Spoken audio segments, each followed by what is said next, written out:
שבועות עוסק בין היתר בגרים וביחס לאחר בחברה הישראלית. רות המואבייה עשתה מהפך דרמטי, ועשתה זאת ברגע אחד. היא אומרת, כי אל אשר תלכי אלך, ובאשר תליני אלין, עמך עמי ואלוהיך אלוהי.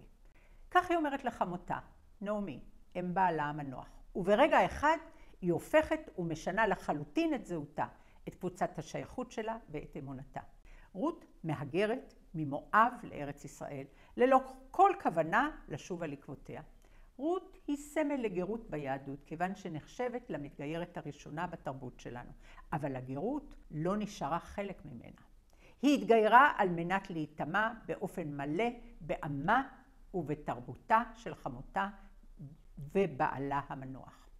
לצד רות המואבייה, שעשתה מהפך בחייה והמירה את דתה ליהדות, יש בחברה הישראלית גם אנשים שבחרו לחיות בארץ מבלי להמיר את דתם. בחלקם הם לא רוצים או לא מעוניינים להיות יהודים. אלה הם עולים לשעבר מברית המועצות, וכן מחפשי המקלט הידועים יותר בשם מהגרי עבודה.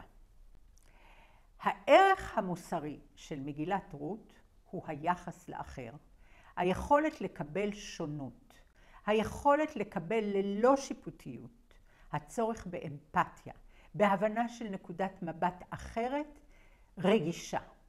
כל הצרכים האלה לא קלים, והם גם לא תמיד מצליחים.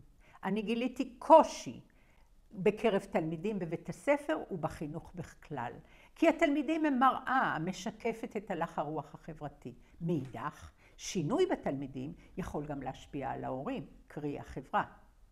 התורה מצווה עלינו באופן מיוחד לגלות אמפתיה לגר וליתום.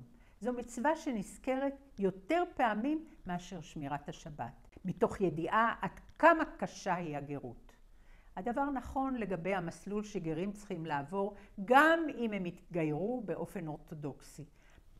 תמיד ישנה עננה של דאגה. צמד המילים קבלת האחר נשמע כמו עוד כותרת קלישאית שמוצגת כמטרה חינוכית שיש להעבירה לילדים, אך בפועל ממילא כולנו אחרים. מסר של קבלה וסובלנות לקבל אדם שצבע עורו, העדפתו המינית, דתו, או אפילו מידת הדתיות שלו שונה משלך, דורש מאמץ, אך יכול להפוך את החברה שלנו כולה לפחות כוחנית ויותר מוסרית. אחת השאלות המהותיות שעולה סביב חגים דתיים והציון שלהם בבתי ספר חילוניים, או איזה משמעות יש להם עבור ילדים שגדלים בבתים שאינם מקיימים את מסורת ישראל מסיבה כזו או אחרת. ודאי וודאי חג שנקרא חג מתן תורה, בין אחד משמותיו, שאלה עד כמה התורה בכלל רלוונטית לילדים שהם ילדים חילונים. וזו שאלה שגם הילדים שלי שאלו לא פעם. והתשובה שלי היא אחת. התנ"ך בכלל, התורה בבסיסו, אבל התנ"ך בכלל הוא חלק מהתרבות שלנו. הוא בא לידי ביטוי בשירים ובסיפורים ובכותרות של עיתונים. וכשאתה לא מכיר אותם, כשאתה לא מכיר את המקור הזה, אתה מפספס המון דברים בשיח הציבורי ואפילו מתוך הבנה של כותרת בעיתון.